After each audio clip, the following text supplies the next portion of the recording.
Amin. Karena setiap hari kalian akan memutuskan, dan setiap keputusan itu ada di dalam konsekuensi. Tapi orang hidup dalam kebenaran itu akan selalu ada di dalam hatinya Tuhan. Amin. Yohanes 1 ayat yang ke-16 dikatakan oleh kepenuhannya kita menerima kasih karunia kepada kasih karunia. Yohanes 1 ayat yang ke-17 dikatakan apa?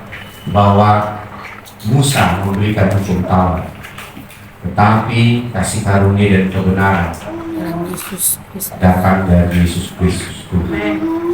Haleluya. Sumber dari kebenaran itu sendiri. Amin. Jadi kebenaran itu bukan fakta, tapi kebenaran itu adalah keadaan yang seseorang.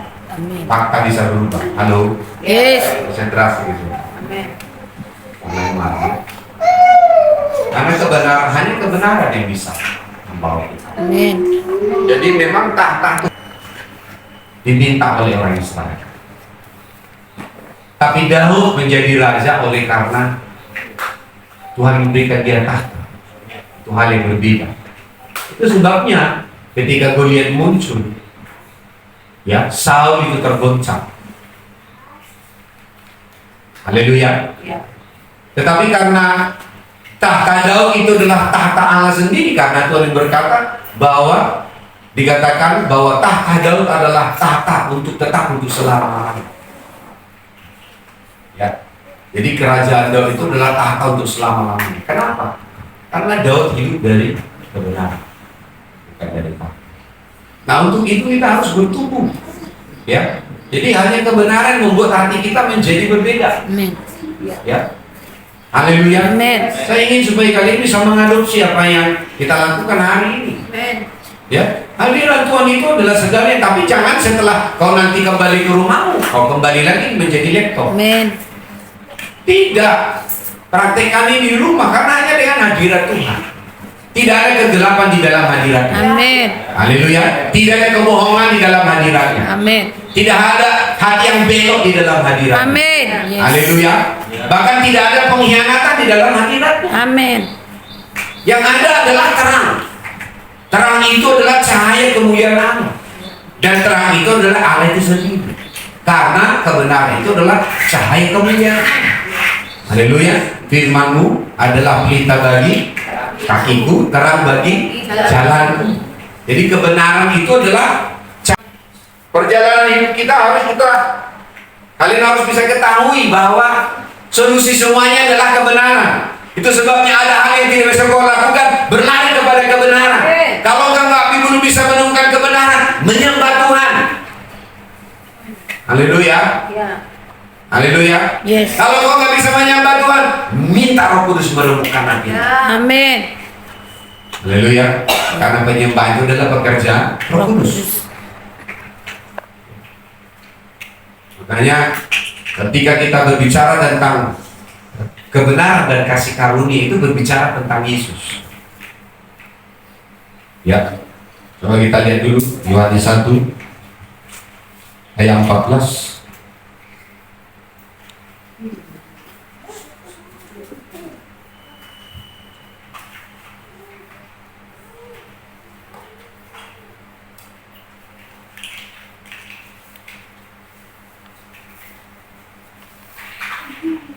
Satu, dua, tiga ya. Firman itu telah menjadi manusia dan diam di antara kita.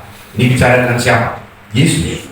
Kita telah melihat kemuliaannya, yaitu kemuliaan yang diberikan kepadanya sebagai anak tunggal Bapa, penuh kasih karunia dan kebenaran, full grace and truth. Kenapa dikatakan penuh kebenaran dan kasih karunia? Berarti tidak ada isi yang lain.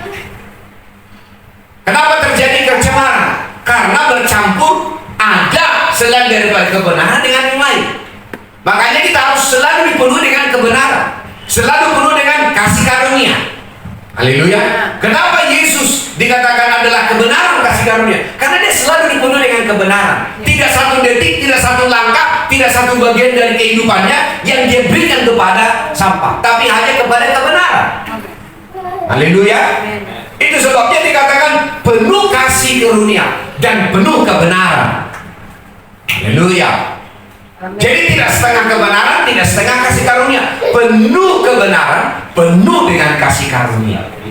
Haleluya. Kalau kamu tidak penuh di dalam kebenaran dan kalau kamu tidak penuh dengan kasih karunia, maka dunia akan mengisinya.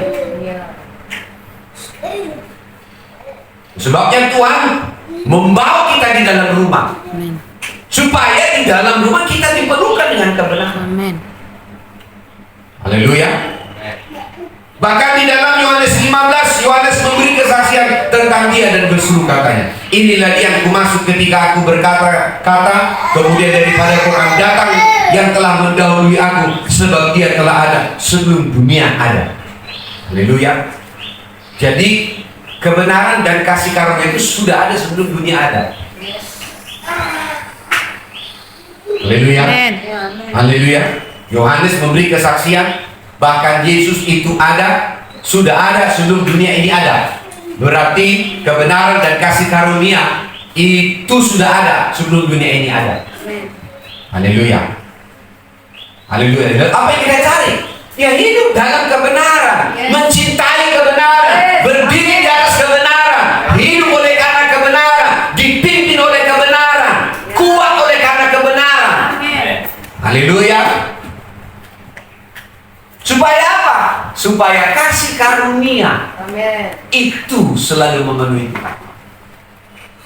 Jadi tidak ada kasih karunia di dalam kebohongan.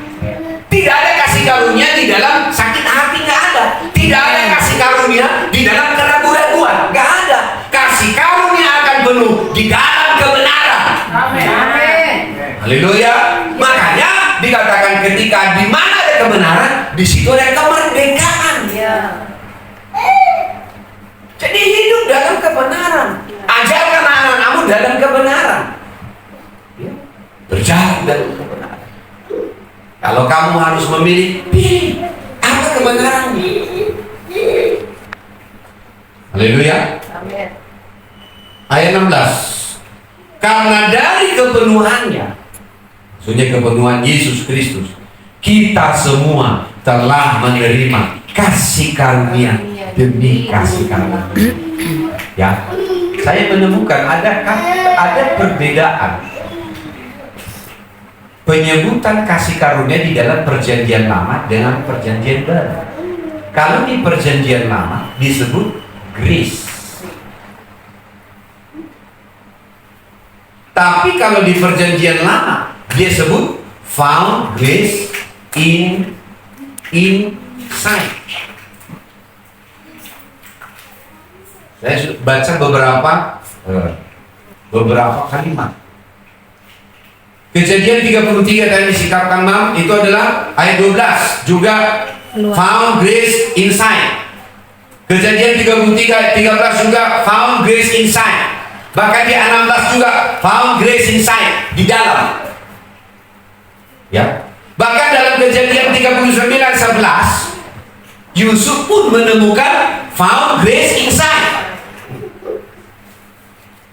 Kenapa dia dikatakan found grace inside? Karena Yesus Kristus itu belum dinyatakan.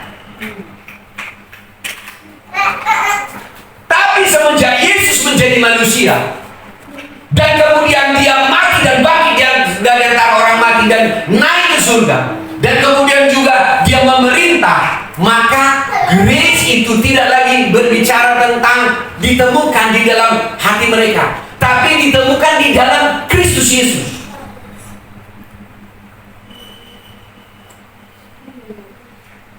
Ya, ditemukan. Makanya dikatakan kasih karunia dan kebenaran dari Yesus Kristus. Haleluya. Supaya apa? Supaya kasih karunia itu adalah gambaran dari kehidupan Yesus yang kita miliki. Amen. Jadi kebenaran dan kasih karunia adalah identitas dan pribadi dari Yesus.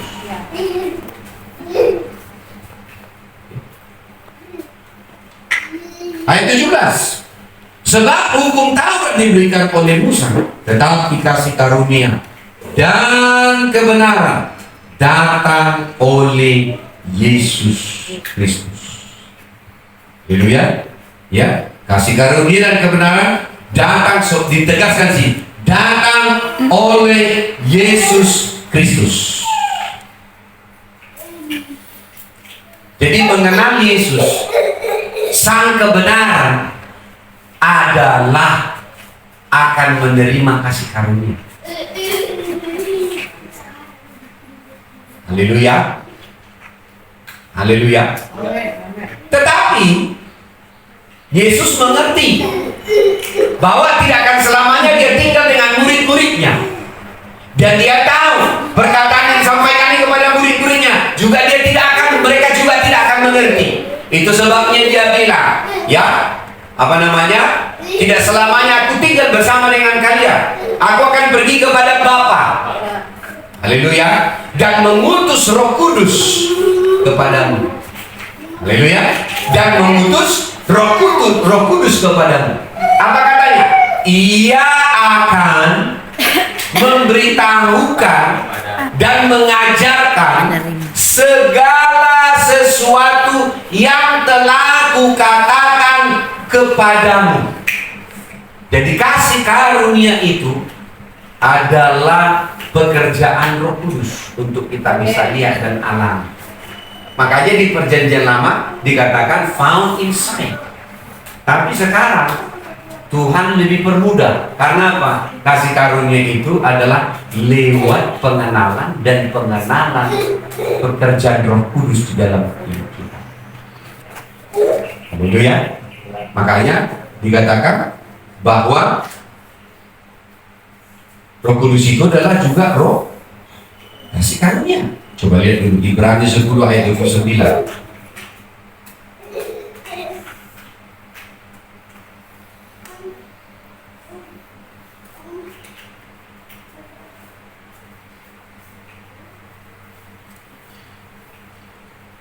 Mulai 28 ya.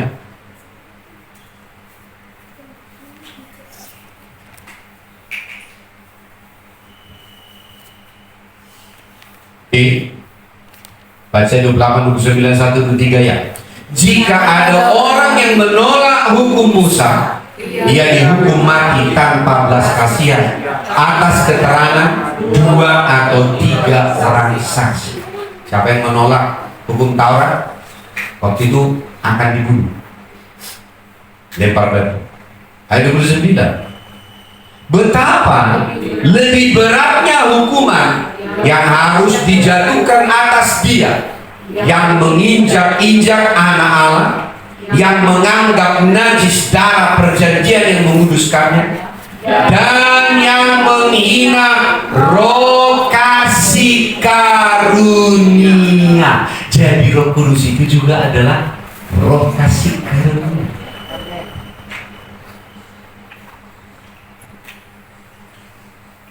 Haleluya. Orang yang menolak hukum Taurat akan dibunuh. Tapi lebih berat orang yang menolak. Yang pertama adalah Yesus sebagai Tuhan, sebagai anak Allah. Yang kedua, menolak darah perjanjian yang sudah tercurah di atas kayu salib. Berarti menolak salib. Karena di salib adalah darah yang tercurah. Yang ketiga adalah menolak Roh Kudus. Karena dia adalah roh kasih karunia. Berarti kasih karunia tidak bisa termanifestasi dalam hidup kita kalau seseorang tidak bertumbuh mengenal Roh Kudus. Haleluya. Haleluya. Tidak bertumbuh mengenal Roh Kudus tidak akan memahami tentang kasih karunia. Karena kehidupan kita sebagai anak raja tidak lagi hanya bertambah besar, bertambah hikmat dan pengetahuannya, kuat di dalam roh, gak hanya itu saja, tapi sebagaimana Yesus dikatakan, kasih karunia Allah ada pada dia. Yesus sendiri pun sebagai manusia harus mengalami dan menerima kasih karunia memimpin hidupnya. Berarti di mana ada pekerjaan Roh Kudus, menolak Roh Kudus. Ya. Menolak Roh Kudus berarti menolak semua juga pekerjaannya dan pemberiannya melalui karunia Roh Kudus. Karena itu pekerjaan Roh Kudus. Haleluya. Jadi berbicara tentang kasih karunia itu akan bisa kita alami ketika kita mengenal Roh Kudus. Dan kita juga mengenal Yesus. Tanpa pekerjaan Roh Kudus juga tidak akan terjadi. Haleluya. Haleluya. Makanya ketiga pribadi ini adalah saling bekerja sama. Yesus datang sebagai manusia memperkenalkan Bapa kepada kita. Ribuan tahun Allah itu selalu ditakuti, gentar lewat keimamatan yang dilakukan, keimamatan Harun dan keimamatan Musa, kemudian keimamatan Lewi maksudnya. Tapi Tuhan memperkenalkan kita kepada keimamatan Melkisedek seperti diajarkan oleh Papa John di beberapa minggu yang lewat. Sehingga apa? Tidak ada ketakutan. Tapi bukan berarti tidak ada ketakutan akhirnya kita sembrono lalu bermain-main. Tidak. Orang yang membangun hubungan dengan benar akan menghormati hubungan itu. Haleluya. Kalau engkau menghormati hubunganmu sebagai dalam ikat janji dalam rumah ini, kau tidak mungkin bawa kotoran ke rumah ini. Kalau saya menghormati ikat janji saya dengan Mam, tidak mungkin ada perempuan yang kedua. Oh, ada perempuan yang kedua, suami. Kamu bukan. Saya menghormati. Makanya Allah juga dikatakan Allah pencemburu. Tidak boleh ada Allah yang lain. Itu artinya kita menghormati ikat janji. Itu polanya. Kamu nggak boleh biarkan orang lain masuk membawa kotoran. Tugasmu adalah menghormati ikat janji itu, apapun harganya. Haleluya. Jangan bergeser akhirnya perkataan orang lain. Akhirnya kamu lebih percaya hingga kamu mulai ragu dengan perkataan Bapak rohani.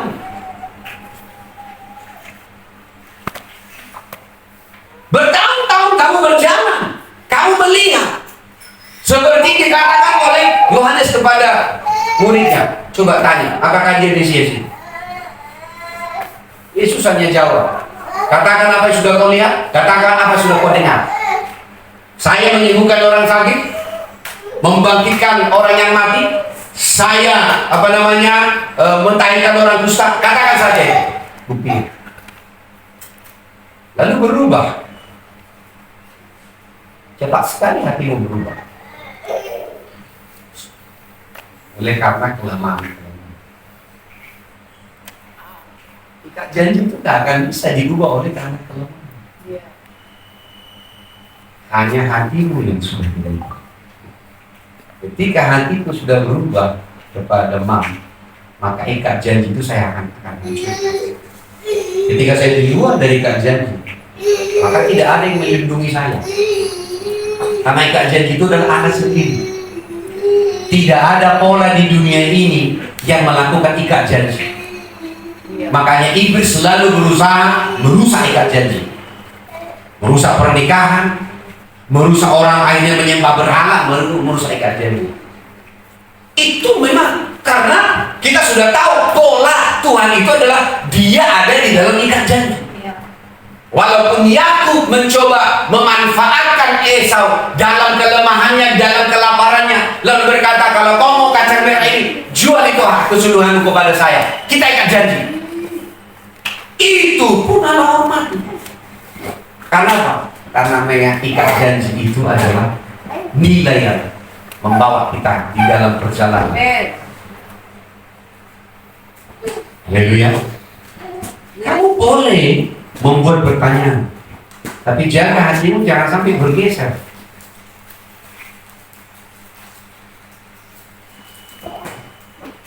Kalau mam mulai bertanya, dengan siapa bapak tadi? Parfumnya beda, berarti hatinya udah bergeser kepada saya, dia nggak percaya. Tapi 3,5 tahun saya pergi keluar kota, hanya ketemu 2 kali dalam seminggu dengan dia.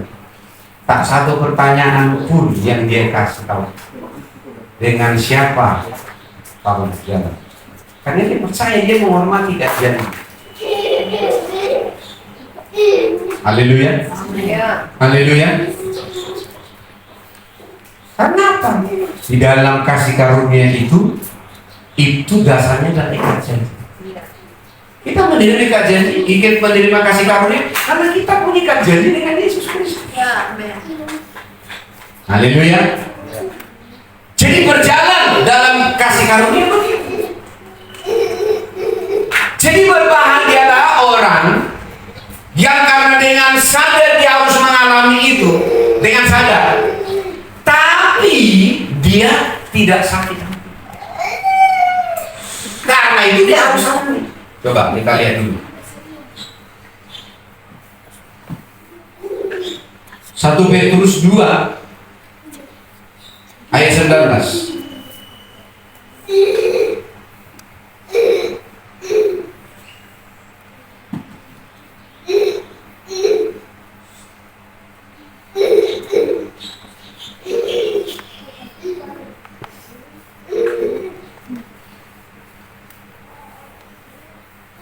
Sudah dapat? Kita baca 1, 2, 3 ya.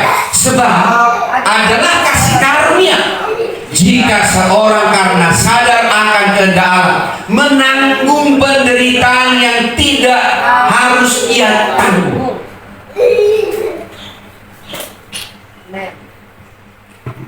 Ini penderitaan seperti apa yang ini? Nah, ini contohnya salah satu. Adakah penderitaan yang seharusnya kau tidak tanggung, tapi kau sadar bahwa saya harus tanggung? Cari tahu di apa itu dalam kehidupan. Contoh apa? Yesus naik ke atas kayu salib. Dia nggak harus tanggung, karena dia bukanlah manusia berdosa. Setiap manusia yang berdosa yang harus mati di dalam maut. Tapi dengan sadar dia terima itu jalan salib. Tuhan bilang itu kasih karunia.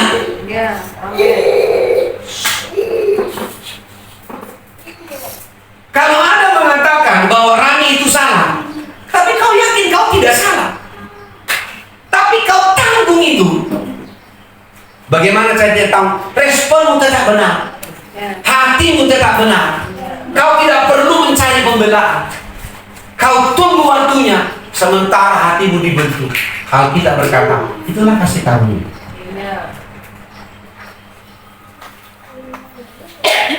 Apalagi kau harus menderita oleh karena itu memang salahmu. Itu memang salahmu.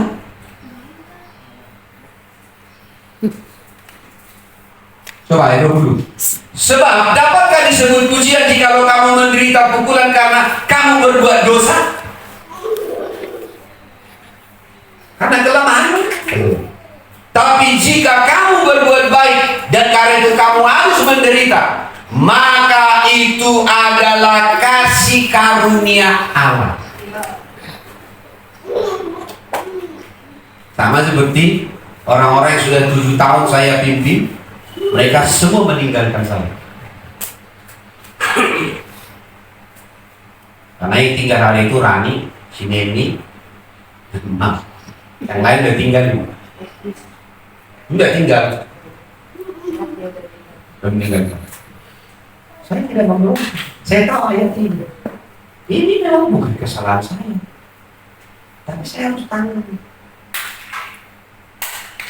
Kamu tahu, ketika dengan sadar, kalau dengan sadar tidak ada sungguh-sungguh, tidak mengurangi penyembahan saya kepada Tuhan, tidak dengan sadar. Berarti dengan sadar saya tanggung. Apa yang terjadi? Alkitab bilang, itulah kasih karunia. Berarti ada yang membuatmu bisa tetap benar. Apalagi itu sudah kesalahanmu. Kau cuma nggak ngerti, sehingga kamu harus melawan. Kamu nggak dapat kasih karunia. Amin. Nggak ada kasih karunia di sini. Makanya kamu nggak ngerti. Ayat 19 tadi. Sebab adalah kasih karunia jika seorang karena sadar apa penderitaannya. Harusnya saya tidak tanggung, tapi saya sadar saya harus menanggungnya. Coba hitung.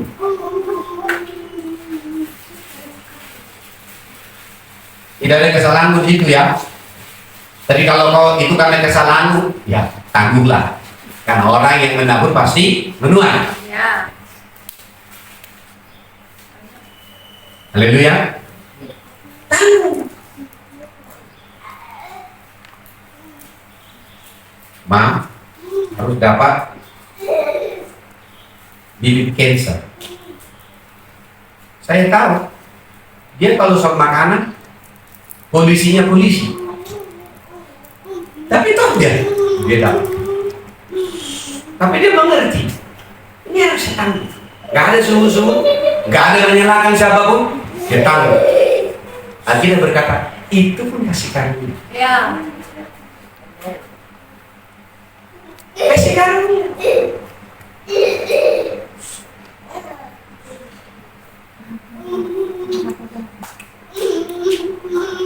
Kalau kamu harus memikul tanggung jawab dalam rumah ini, yang seharusnya kamu nggak pikul, tapi ini dikasih kepada pundakmu. Dengan sadar kamu terima dan menyelesaikan dengan baik. Itulah kasih karunia. Amin. Amin. Dengan sadar, oleh karena itu harus menderita.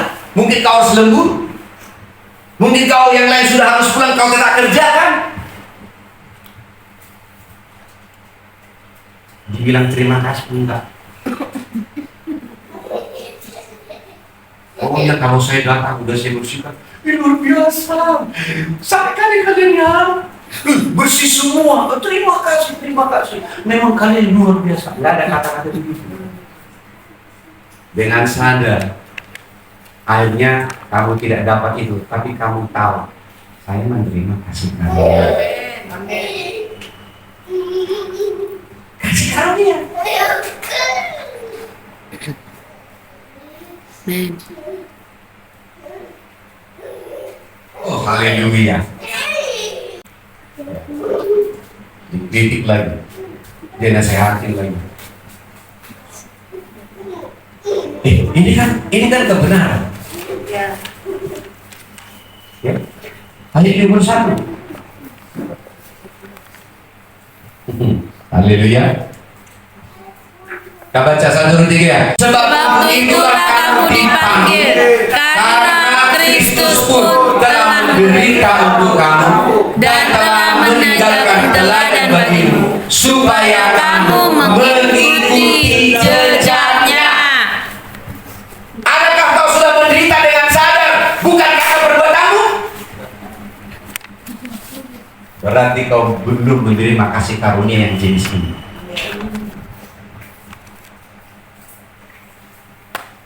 Berarti kamu belum menerima kasih karunia yang jenis ini. Ya. Ada rupanya kasih karunia jenis ini. Ada kasih karunia jenis ini. Kan banyak kan? Yohanes 1 ayat 17 dikatakan, ayat 16, dari kasih karunia kepada kasih karunia. Ada dong kasih karunia yang jenis ini. Ya.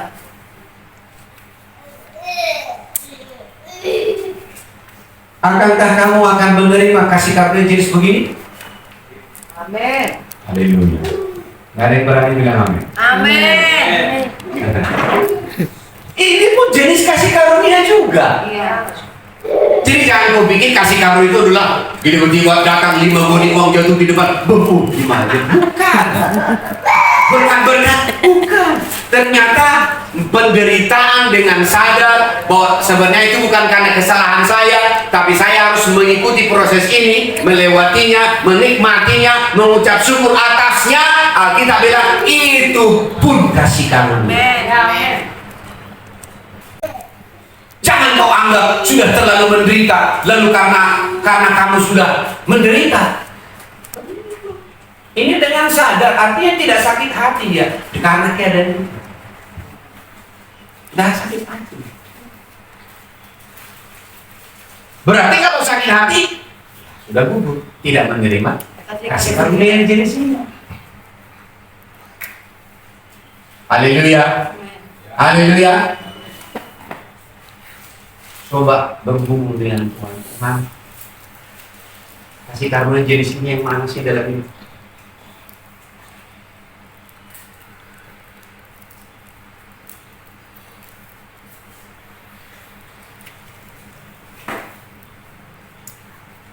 Haleluya. Kalau kau mengerjakan administrasi, menganggap hanya kau yang mengerjakan sendiri, orang lain di mana? Masing-masing ada dalam kategori masing-masing. Lalu kau mulai kontak, tapi ada sesuatu yang salah.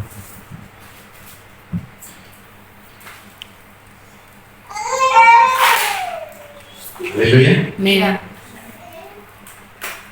Saya berdoa supaya kau mengerti. Ternyata jenis kasih karunia yang seperti ini adalah jenis kasih karunia spesial yang dimiliki oleh Yesus.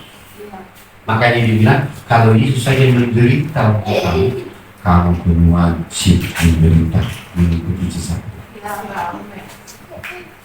Kalau di negara-negara yang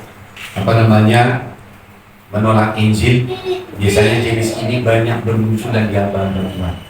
Karena Injil dia harus mati, karena Injil dia harus dipenjara, karena Injil dia bukan memberitakan Injil dia harus dianiaya. Nah ini jadi saya ini. Tapi kan negara kita nggak negara seperti itu. Haleluya. Tapi pasti ada jenis yang ini dalam kehidupan kita masing-masing. Pasti ada. Pasti ada. Karena nggak mungkin dia munculkan ayat-ayat ini kalau tidak ada bergerak di dalam jemaat.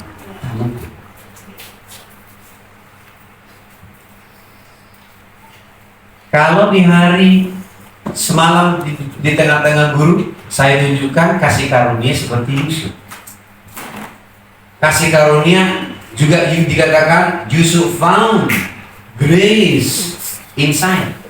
Ada kasih karunia dalam dia. Sehingga apa? Tuhan menyertai dia. Aku kirim uang bulananmu, katanya. Ada yang masih ada. Kalau waktu itu, wah, nggak perlu disesal lagi dengan itu. Ketika Maniko Pontianak sudah menyisir, anak dalam rumah itu udah tahu dia menyisir. Tapi dengan kalian baik, ketika kebenaran ini saya bagikan, kalian harus tahu bahwa ketika itu diberi, maka dia juga akan mendatangkan hal itu. Supaya kasih karunia ini juga ada pada kita. Amin.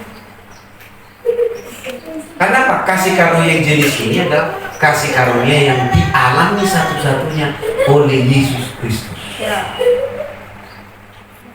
Tapi dia tulis, kalau dia aja mengalaminya, ikutilah jejak. Berarti kan ada jenis karunia ini yang harus kita Ikuti. lakukan, harus ada.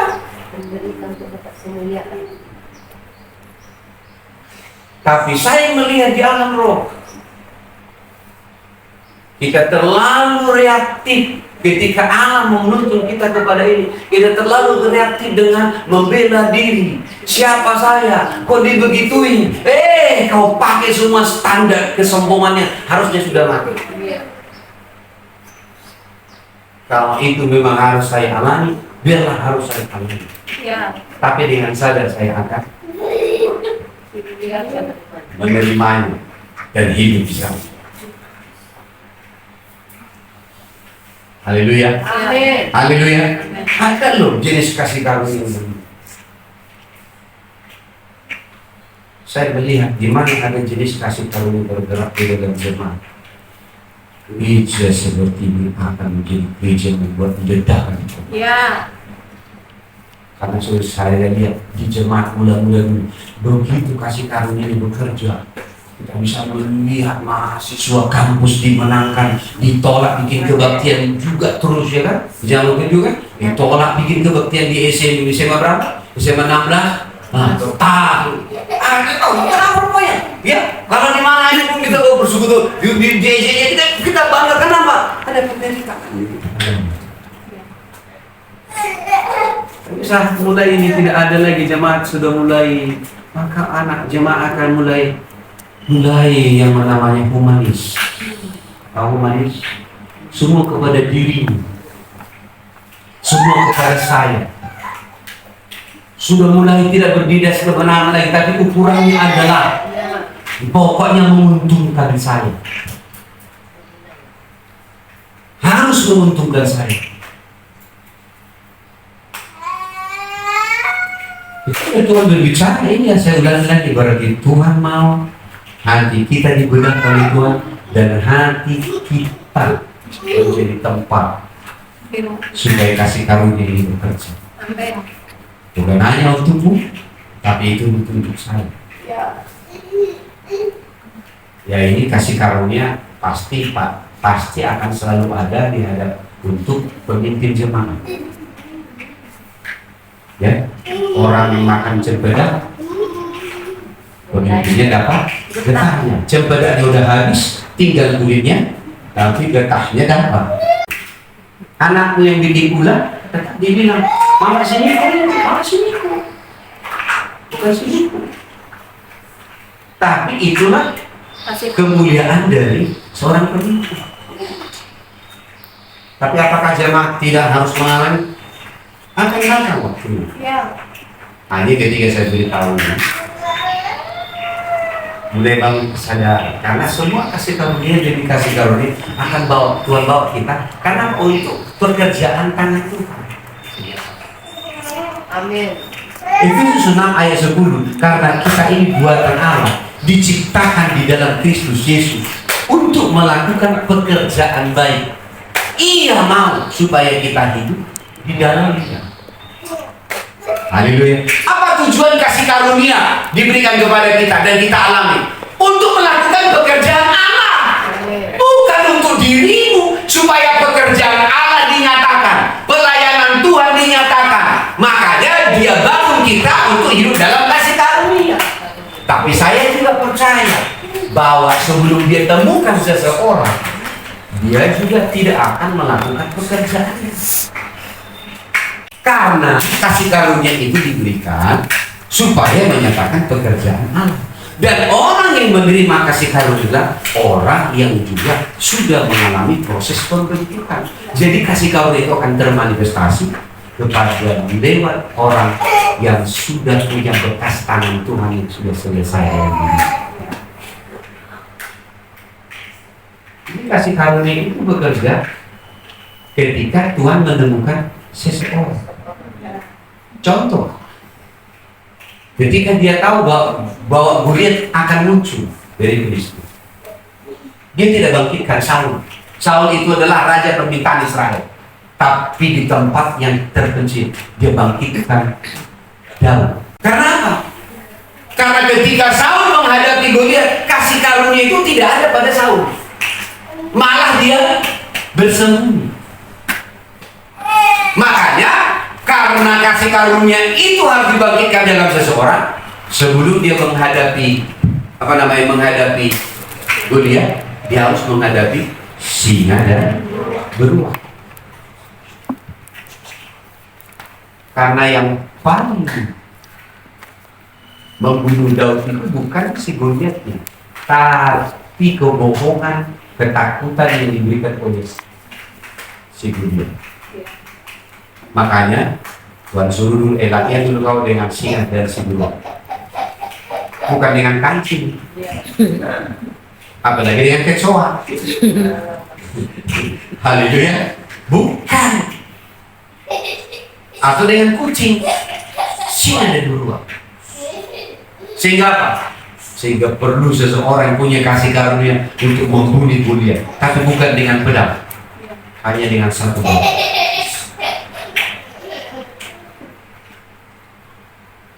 Haleluya. Ya. Haleluya. Amin.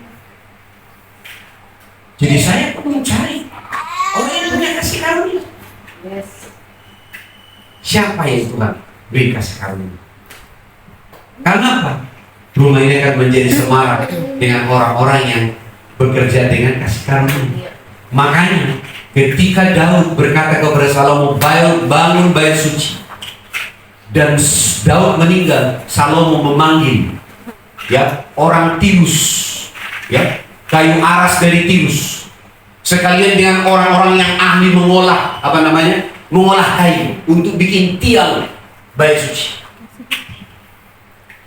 Karena apa? Karena Salomo bilang mereka penuh dengan kasih karunia. Roh Allah ada pada mereka. Amin. Orang yang penuh dengan kasih karunia. Haleluya. Haleluya. Amin. Jadi kita belajar hari-hari ini, kita berjalan dengan kasih karunia. Kalau kamu berjalan dengan kasih karunia di kelasmu, kau pasti bikin perubahan di kelasmu. Setidaknya untuk dirimu sendiri dulu. Ya. Cara berpakaian, caramu untuk bagaimana menjadi guru yang ideal. Dari pakaiannya, cara penyampaiannya, bagaimana kamu ngias kelas.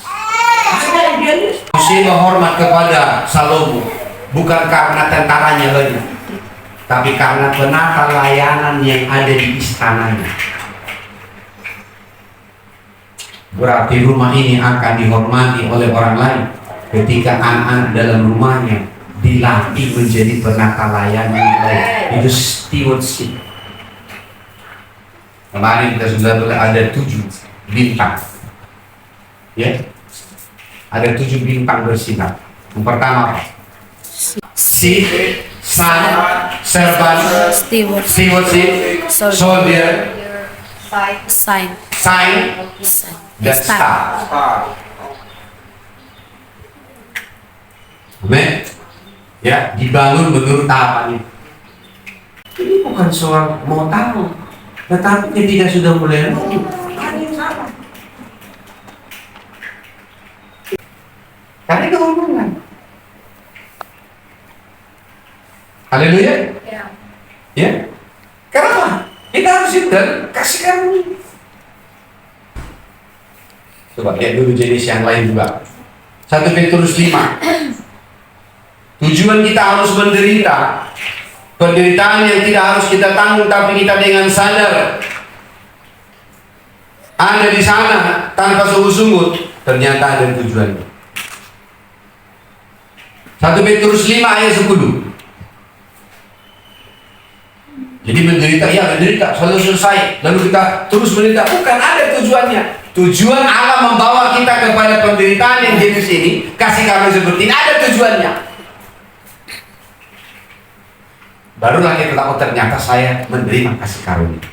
Ayat yang ke-10. Baca 1, 2, 3 ya. Dan Allah sumber segala kasih karunia telah memanggil kamu dalam Kristus Yesus kepada kemuliaannya yang kekal, akan melengkapi, meneguhkan,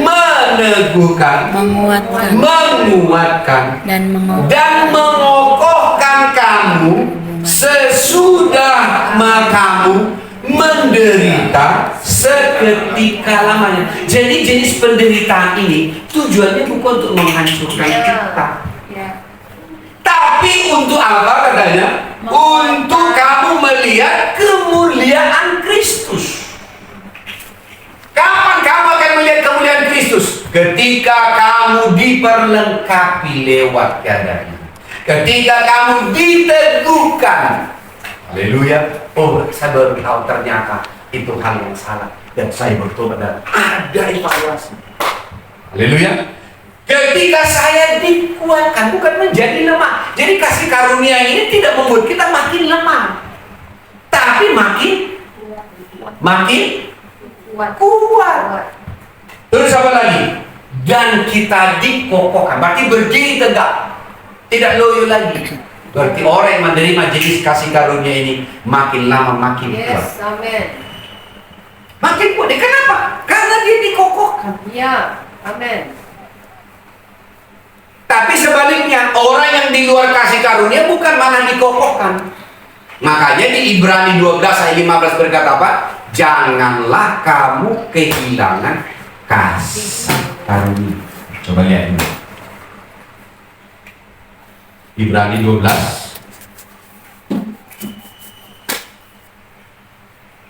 ayat yang ke-15.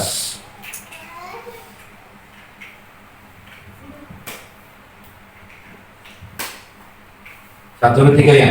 Jagalah supaya jangan ada seorang pun menjauhkan diri dari kasih karunia Allah. Kalau bahasa Inggris bukan menjauhkan diri, jangan seorang pun kehilangan kasih karunia Allah. Karena faith. Apa katanya? Karena kamu di luar kasih karunia Allah, kehilangan kasih karunia Allah. Apa katanya? Agar jangan tumbuh akar yang berpangan dulu, supaya tidak tumbuh. Berarti kan sebelumnya tidak ada, tapi tiba-tiba begitu kita keluar dari kasih karunia, tumbuh kepahitan, sakit hati, curiga, tidak percaya, bermunculan semua tiba-tiba. Karena apa? Karena kita bukan tempat yang cocok. Gitu Pak, kehilangan kasih karunia. Karena ini tidak dibilang dicampakkan kasih karunia, tumbuh. Kenapa dibilang tumbuh? Karena sebelum kita mengalami kelahiran baru, kita ini adalah tempatnya semuanya itu. Tapi ketika kita lahir baru, kita sudah mati dengan itu. Halo? Halo? Tapi ketika kita keluar dari kasih karunia Allah, apa yang sudah mati, tiba-tiba tumbuh kembali. Itu maksudnya. Tumbuh. Terus apa lagi? Ya, tumbuh akar pahit yang menimbulkan kerusakan. Kalau bahasa Inggrisnya nggak menimbulkan kerusakan, yang membuat kamu ada dalam masalah.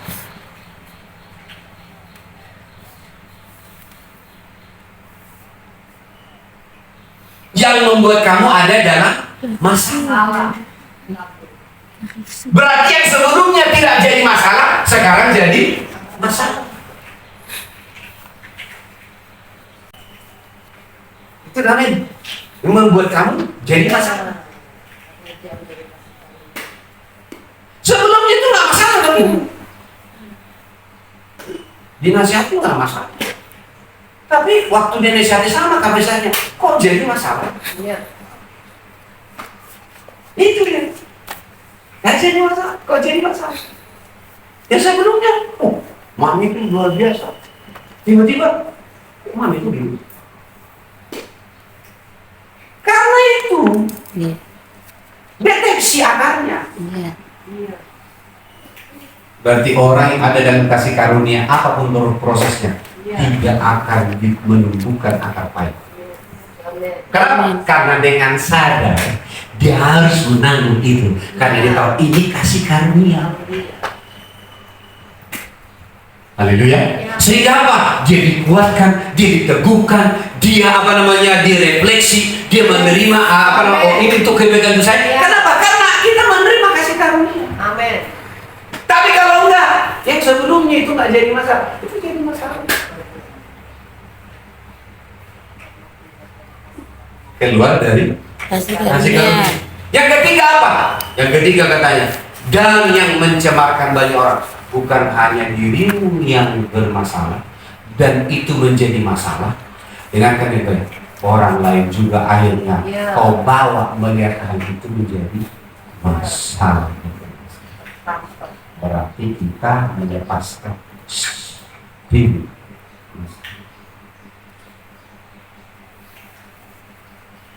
Ini kan spirit yang dibentuk oleh negeri itu kan.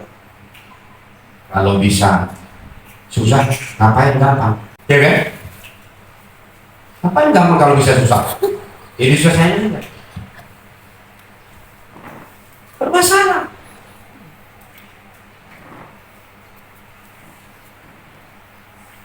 Jadi kenapa bisa jadi masalah? Ya karena tidak ada dalam kasih karunia, tanpa sadar. Kenapa baru sadar sekarang? Ya memang setelah muncul akibatnya baru sadar. Yang menjadi problem udah disadarkan, nggak sadar-sadar.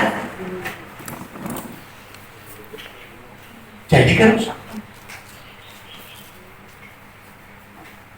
Haleluya. Haleluya. Yang menimbulkan kerusuhan dan mencemarkan banyak orang. Maka kita berkata, janganlah ada seorang pun kehilangan kasih karunia. Apalagi sampai kehilangan kasih karunia keselamatan. Oh, masuk neraka dia. Lagu dia itu disebut sama namanya menghina Roh Kudus. Sebagai roh kasih karunia. Anak manusia boleh masih bisa ada pengampunan, tapi kalau kau sudah menghina Roh Kudus, tidak ada pengampunan, kata Alkitab. Haleluya. Amin. Jadi kita bertumbuh hari ini untuk hidup dalam kasih karunia. Haleluya.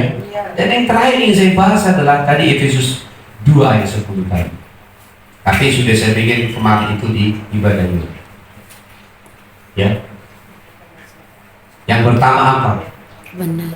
Ia mau supaya kamu tinggal dalam kasih karunia. Karena kalau kamu keluar dari kasih karunia, maka Ibrani 10 ayat 5, Ibrani 12 akan kamu alami.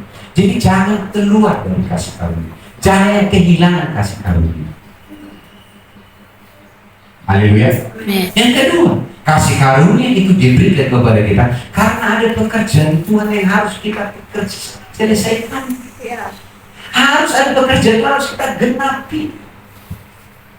Jadi kalau kamu harus melayani itu, lihat, ingat, oh lewat ini pasti ada pekerjaan Tuhan akan saya selesaikan. Haleluya. Dan untuk itu berarti kamu adalah orang yang menerima kasih karunia. Karena sebelum itu dikerjakan oleh Tuhan melalui seseorang, Tuhan sudah menemukan orang yang dia akan diberi kasih karunia. Karena ada pekerjaan Tuhan. Haleluya. Jadi penderitaan yang kita alami, proses pembentukan kita karena ada pekerjaan Tuhan harus kita kerjakan supaya kasih karunia bisa bekerja dalam hidupmu. Itu sebabnya kita dibentuk. Ya.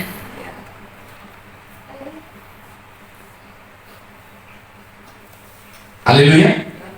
Haleluya. Makanya kita boleh mengerti sekarang bahwa rumah ini akan kita bawa kepada beberapa hal ketika kita melihat ada orang yang bangkit dengan kasih karunia-Nya di dalam Tuhan. Amin. Jadi bukan skinnya, kasih karunia-Nya. Banyak orang kita pakai oleh karena kemampuannya, sehingga apa? Dia sombong. Tapi orang yang hidup dengan kasih karunia, dia tidak akan menganggap itu dalam kesombongan. Karena apa? Ada dua prinsip tentang kasih karunia, seperti saya bagikan minggu kemarin. Apa yang pertama? Dia sadar itu pemberian Allah. Itu bukan hasil kerjanya, itu bukan hasil usahanya, tapi itu pemberian Allah. Kalau dia bisa mengerjakan itu, Allah lah yang mengerjakannya di dalam hidup. Haleluya. Jadi kita tidak mencari skillful, tapi Tuhan mencari orang yang dipenuhi Roh Kudus. Makanya ketika murid-muridnya sudah mulai kelabakan dengan banyaknya orang-orang yang datang untuk dilayani, sehingga pelayanan untuk para janda-janda yang sudah tua itu mulai diabaikan pelayanan mejanya. Sehingga rasul-rasul itu berapa? Lalu apa yang mereka cari? Mereka tidak cari yang skillful, tapi mereka mencari orang yang dipenuhi Roh Kudus.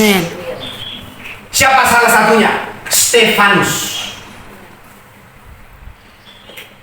Masa hanya melayani meja, melayani orang janda-janda yang udah tua, pakai harus penuh dengan Roh Kudus. Dengarkan baik, kalau standarnya ya rasul aja memberi standar, bukan mencari orang yang skillful, tapi dia mencari orang yang dipenuhi dengan Roh Kudus.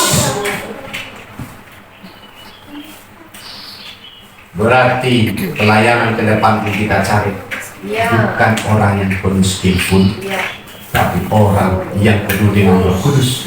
Kalau dia penuh dengan Roh Kudus, pasti penuh dengan kasih karunia. Karena Roh Kudus yang ada di dalam dia adalah Roh kasih.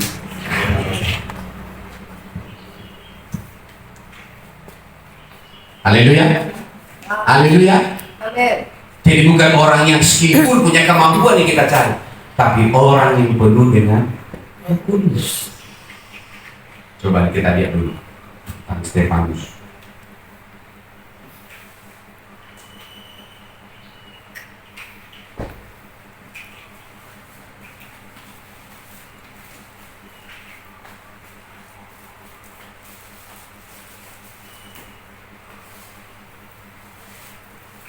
Kisah Rasul 6.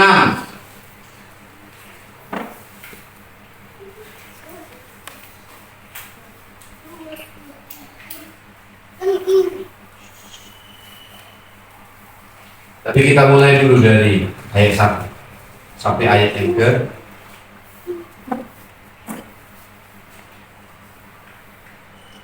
ayat ke-7.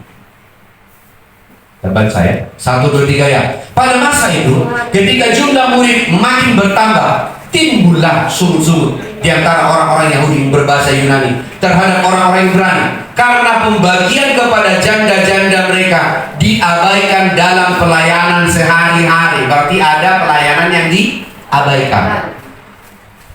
Menurut kalian ini kan pekerjaan kecil, hanya pelayanan dapur. Halo, pelayanan dapur kok? Ya udah, yang di sana saja. Enggak. Coba lihat ayat kedua. Berhubung dengan itu, ke-12 rasul itu memanggil semua murid berkumpul dan berkata, kami tidak merasa puas karena kami melalaikan firman Allah untuk melayani bijak.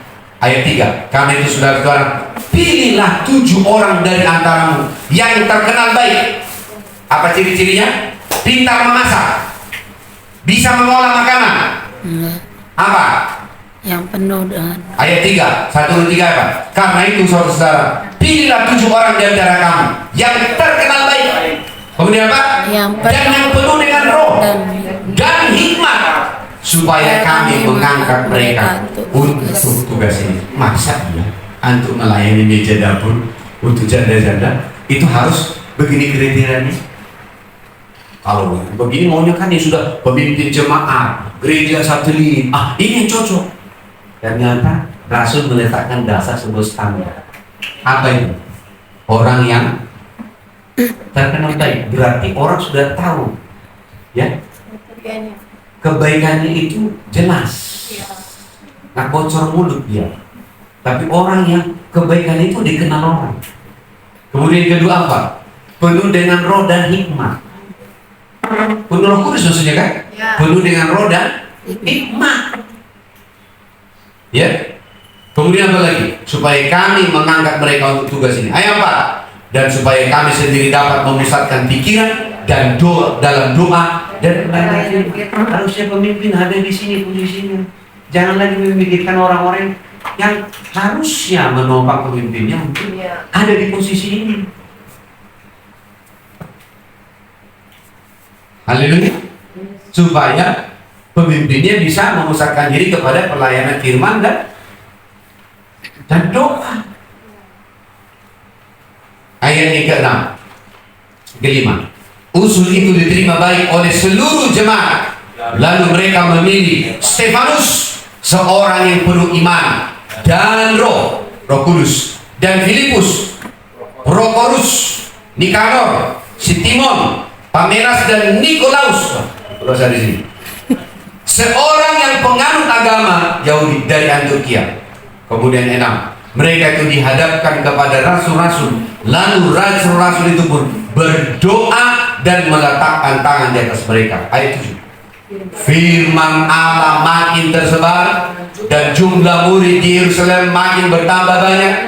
Juga jumlah besar imam menyerahkan diri dan percaya. Kalau kita ingin membangkitkan kota, tidak perlu orang yang skillful, tapi orang yang hidup dengan iman, hidup dengan yang namanya penuh Roh Kudus, penuh dengan kasih karunia.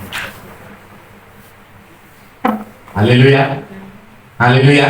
Karena kita tahu orang-orang seperti ini akan mendatangkan kasih karunia bekerja. Haleluya. Jadi bukan karena kemampuannya, skillfulnya, tidak. Ya. Jadi saya pikir kita akan evaluasi, jangan sampai kita mengerjakan sesuatu kemudian itu membuat kita keluar dari kasih karunia. Ya. Karena kita nggak mau bekerja berjalan tanpa kasih karunia Tuhan. Haleluya. Haleluya.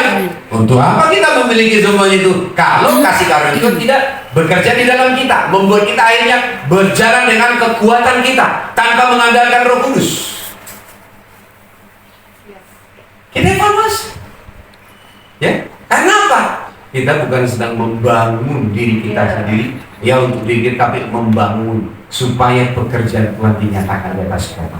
Alkitab berkata ayat 7, firman Tuhan Allah semakin tersebar dan jumlah murid Yerusalem makin bertambah banyak, juga sejumlah besar imam menyerahkan diri dan percaya. Kapan?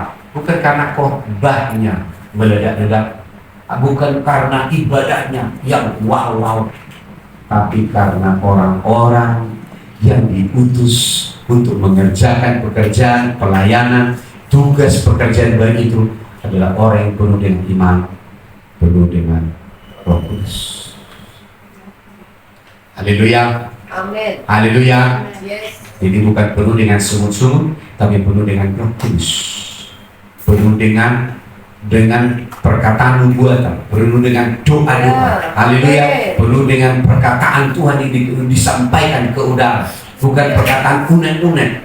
Haleluya. Ya, bahkan pemimpinmu pun tidak dipanggil untuk menjawab unek-uneknya. Pemimpinmu dipanggil untuk melayani Tuhan. Yes. Amin. Haleluya. Amin. Ya, dan saya sudah tinggalkan pelayan seperti itu karena bisa penyakit kuning cepat.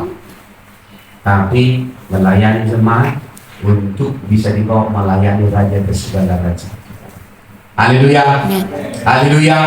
Jadi saya sampaikan kebenaran supaya kita bisa melihat bahwa kasih karunia bekerja di dalam kita. Haleluya. Haleluya. Amin. Dikatakan Stefanus dan ada 7 yang lain adalah orang yang penuh dengan roh, orang yang penuh dengan iman, orang yang penuh dengan kasih karunia. Amin. Kasih karunia itu kelihatan. Walaupun mungkin pekerjaan itu, pelayanan itu udah sepertinya itu mah kecil, bukan. Tapi nampak dari apa yang dikerjakan. Mungkin pelayanan membersihkan ini ya bagi orang ya, apalah gunanya. Tapi ingat, yang berbeda di sini pun itu dulu juga pelayanan seperti ini. Saya dulu juga pelayanan seperti ini. Harus bangun cepat, pulang belakangan. Dulu kita punya ibadah dulu kan ibadah yang harus bongkar pasang ya. Bukan hanya alat musiknya dibongkar, panggungnya pun harus dibongkar. Karena itu adalah gedung ibadah pesta. Yang membuat panggungnya juga saya itu bongkar. Pagi-pagi harus berangkat jam 4, ambil mobil, sudah waktu pintu belakang, isi di dalam semua. Sampai sudah punya bingung, kok bisa kan isi muat sebanyak ini semua? Karena sudah tusuk. Ya, tukang susun. Sudah kita bangun semua. Sudah kok bisa masuk drum, bisa masuk keyboard, bisa masuk power, bisa masuk speaker, semua masuk dalam satu angkot. Tersusun rapi semua. Karena apa? Karena kita udah biasa melakukan itu. Si pelayanan, yang lain sudah pergi. Ada yang bilang nanti kita jumpa di apa yang digoreng piring ya, semua bilang begitu. Kita masih harus bongkar pasang, bawa lagi ke sekretariat. Gak ada yang nanya, udah makan belum? Kesama kita yang memuaskan. Berapa sih? Bisa bersama dia, kita makan nanti. Pertanyaan sampai kita makan apa kita? Udah sampai makan apa emangnya? Itu yang saya maksud tadi. Oleh karena kasih karunia kita harus menang hidup, tapi dengan sadar kita lakukan karena kita tahu ada pekerjaan Tuhan yang akan kita kerjakan di masa yang akan datang, dan itu hanya orang-orang dikerjakan hanya orang yang perlu dengan kasih karunia. Haleluya. Haleluya. Yes, amin. Setelah saya masuk dalam punya pelayanan, baru saya sekolah Alkitab. Itu pun setelah ketemu dengan Bapak Rohani, semua sekolah kita juga harus saya kubur. Haleluya. Ya. Bayangin loh, ya udah pelayanan perlu kiranya diperlengkapi kuliah sampai tamat. Begitu tamat, boleh praktek, tiba-tiba ketemu Bapak Rohani, sudah usang. Letakkan lagi itu semua. Sampai saya harus harus kepala sekolah punya akreditasi. Baru sadar bahwa ijazah S1 saya itu belum ya, yang bukan PT namanya. Ya, validasi. Akria. Validasi. Bukan, jadi nggak terdaftar di apa? Gak terdaftar kelulusan saya, gak punya nomor induk saya di kelulusan itu. Jadi ketika saya masuk Dapodi, tahu apa? Betul, dibuang. Nggak muncul nomor saya. Saya tanya ke Kopertis, nggak ada nomor ini. Tapi saya sudah kuliah 6 tahun, saking lupanya saya kubur semua. Tapi karena sekolah, saya harus urus lagi. Saya harus lagi, ya, ambil sertifikasinya. Keluarlah ijazah baru saya. Saya kemudian 2000 kemarin berapa itu? 2021. Barulah ketika didaftar muncul nama saya tidak boleh. Karena apa? Sudah terdaftar di Kementerian Pendidikan. Jadi hati-hati ijazah yang kau terima harus kau pastikan itu terdaftar di sana. Baru diurus lagi, bayar lagi. Tapi saya mengerti. Oh itu ada masing-masing menurut kasih karunia. Karena itu terlalu lama dikubur. Amin. Ya. Mengerti apa yang saya maksud di sini? Ya. Artinya Tuhan akan membangkitkan orang-orang dalam rumahnya adalah orang-orang yang bukan skillful, tapi orang-orang yang full Holy Spirit. Haleluya. Orang-orang yang penuh dengan Roh Kudus itu bisa mengerjakannya. Haleluya. Yes. Karena orang-orang seperti ini akan berjalan dengan kekuatan Tuhan. Haleluya. Haleluya. Amin. Siapa yang mau kita berjalan dalam kasih karunia Tuhan? Tuhan. Tuhan yang mau. Ia mau supaya kamu hidup dalam kasih karunia. Haleluya. Amin. Haleluya. Amin. Tuhan yang mau kita hidup dalam kasih karunia. Ya, ingatkan juga kita dalam Ibrani 2 ayat 15, janganlah kamu keluar dari kasih karunia. Jadi tidak ada pilihan bagi kita untuk selalu hidup dengan benar.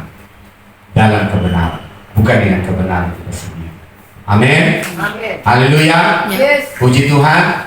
Tuhan memberkati kita. Saya sudah selesai dengan khotbah saya hari ini. Nah hari ini nanti